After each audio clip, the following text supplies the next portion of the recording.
గుర్తుపెట్టుకో బాస్, జీవితం కొన్నిసార్లు మ్యాథమెటిక్స్లో ట్రిగనామెట్రీ అంత టిపికల్గా అనిపిస్తూ ఉంటుంది. చూసే యాంగిల్ని బట్టి స్ట్రగుల్స్ మనల్ని భయపెడుతూ ఉంటాయి. కష్టాన్ని సైన్గా తీసుకుంటే బాధగా అనిపిస్తుంది. కాజ్గా చూస్తే ఓ సొల్యూషన్ కనిపిస్తుంది.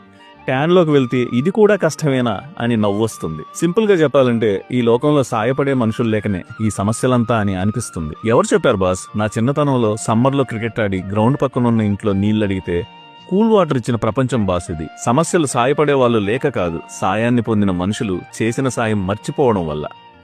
నమ్మలేకపోతున్నావా? ప్రేమిస్తే ప్రతీకారాలు, స్నేహం చేస్తే నమ్మక ద్రోహాలు, అయ్యో పాపం చేరదీస్తే దోపిడీలు, హత్యలు. ఇప్పుడు లాజిక్ లేకుండా మారిపోయే ఒకే ఒక ఈక్వేషన్ మనిషి మనసు. ఒకప్పుడు ఆ మనసును కోతి కింద వాల్యూ కట్టారు.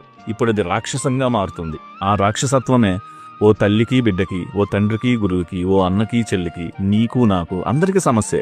చివరిగా ఒక్కటి గుర్తుపెట్టుకో, ఈ కాలంలో ప్రేమకు లాజిక్ లేదు, స్నేహానికి గ్యారంటీ లేదు, సాయానికి థ్యాంక్స్ లేదు.